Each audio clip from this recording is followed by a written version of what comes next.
What's up, guys? Welcome to the Mad Chatter Podcast Solo Edition. Decided to shake things up and try a solo cast for a change. So, if y'all like this, go ahead and comment down below if you want to see more of it. Well, thank you so much for joining me. Don't forget to hit the like and subscribe button. And today's episode's going to be on what's missing from the conversation from society. So, I went ahead and wrote down a couple points.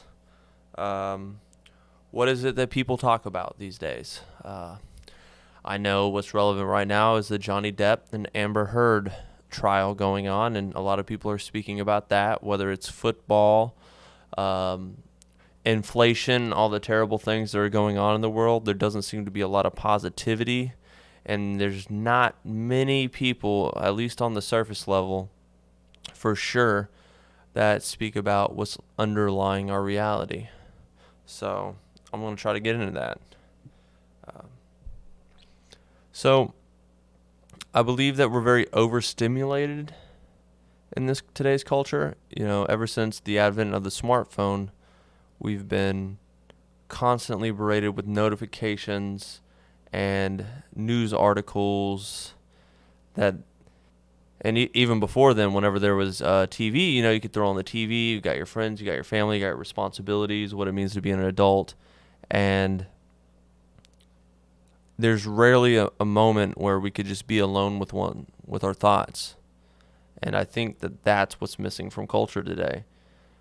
From a young age, we're told to, go to school, do your homework, get a job, make friends, maintain relationships. It's all this always pushing you towards something, but rarely do we ever just sit in the moment alone with one's thoughts, and that's what's missing. So, what do you find when you sit alone? There's an act of meditation where one sits alone and just watches the thoughts in the observer state, that you just watch your thoughts pass by like a cloud, like the clouds in the sky. And what you'll notice is something that, y'all would understand is quite obvious, that you can't control the thoughts that pop up in your head. But so often we have these thoughts in our heads and we judge them as if they're our own. But if we can't control what we think, then how are they our own? So, in this act of meditation, we realize that we can't control our thoughts, and it may be very useful to know that, so whenever we have thoughts, we don't judge ourselves, as if we don't define ourselves, we don't accept certain thoughts in our head. And it could be a conscious choice to choose what you want to identify as, what thoughts you want to be your own, and which ones you claim to. So that's just one benefit of sitting down with yourself and not just focusing on someone else, just being alone with one's thoughts. The second thing is, people don't really discuss consciousness or reality. Like I said, it might be the football game. It might be what's going on, state fairs in town. I'm just giving examples. I could think of 1,000 ones if I sat down long enough. But we don't speak about philosophy often, at least not in the realm which we're talking here.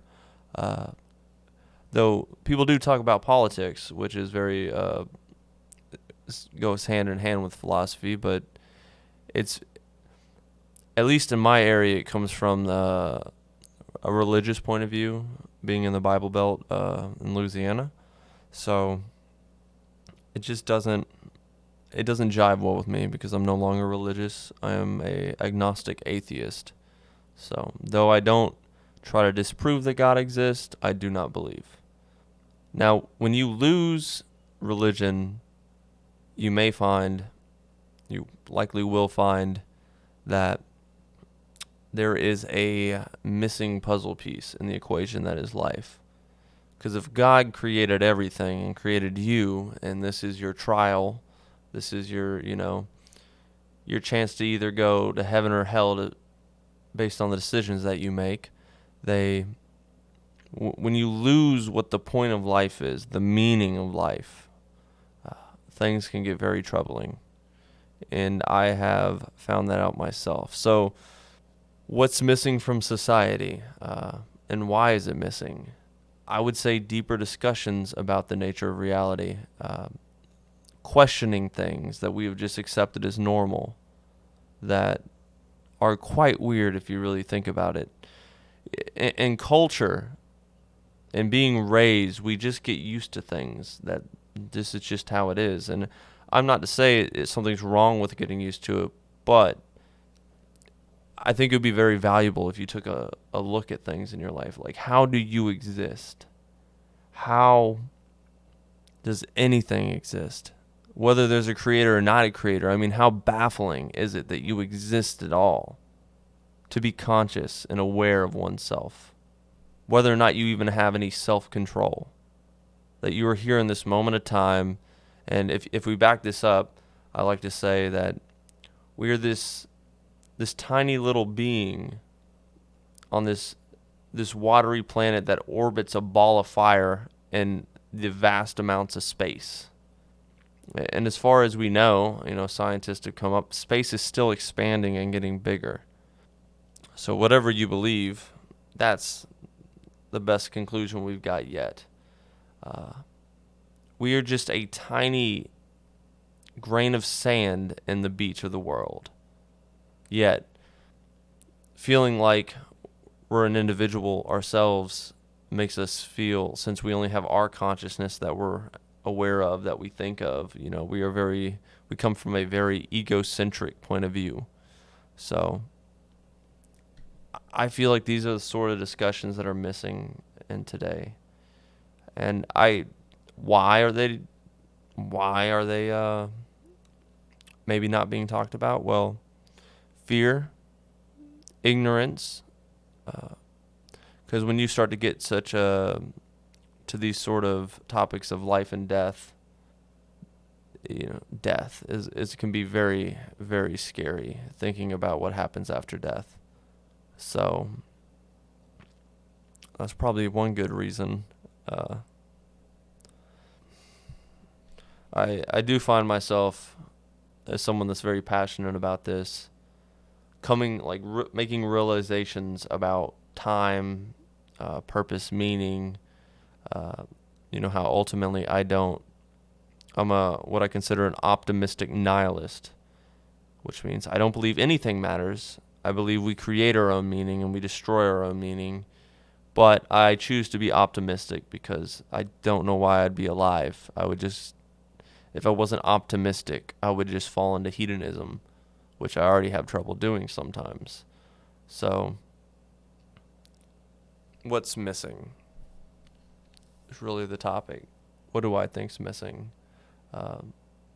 A sense of connection to our planet and to the people around us. Now, anybody listening may say, well, no, I have a good sense of connection, and that's fucking awesome for you. I'm just speaking from my own experience.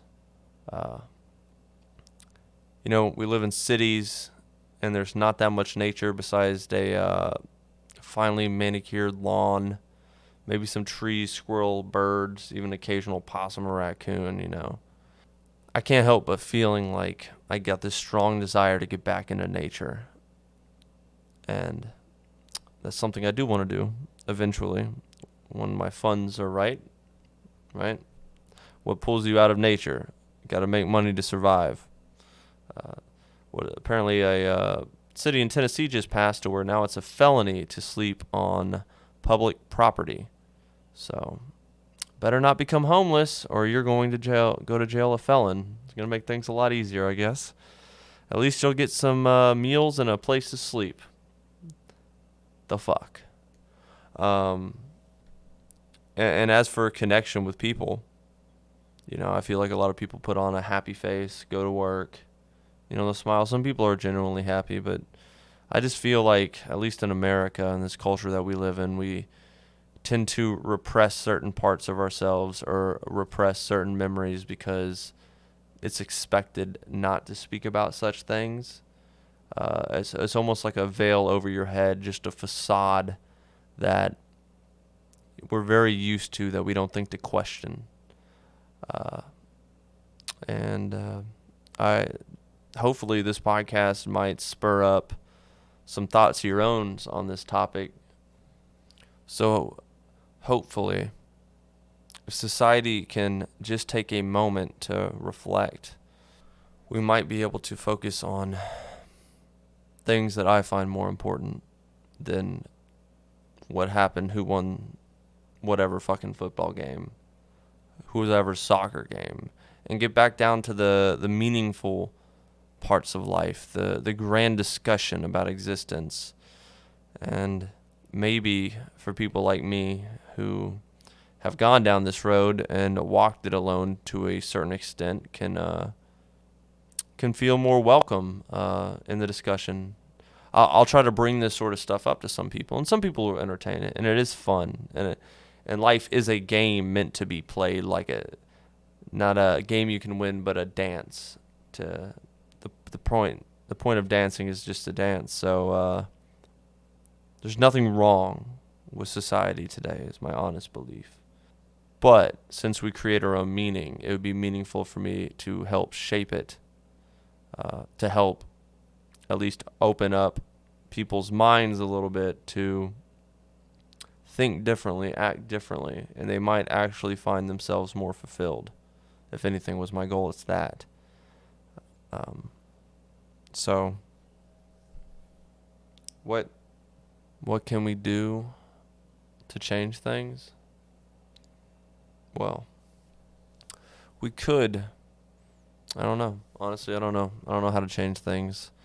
I'm still very early on in my thought process. Work. I got to go to work, and I get caught back up in it, which is, the overstimulation. I'm addicted to stimulation. I'm addicted to my phone. I'm addicted to video games, drugs, whatever.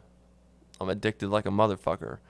But to try to be optimistic, I think that I know that people can change. If you want something bad enough, you'll head that direction. I believe that.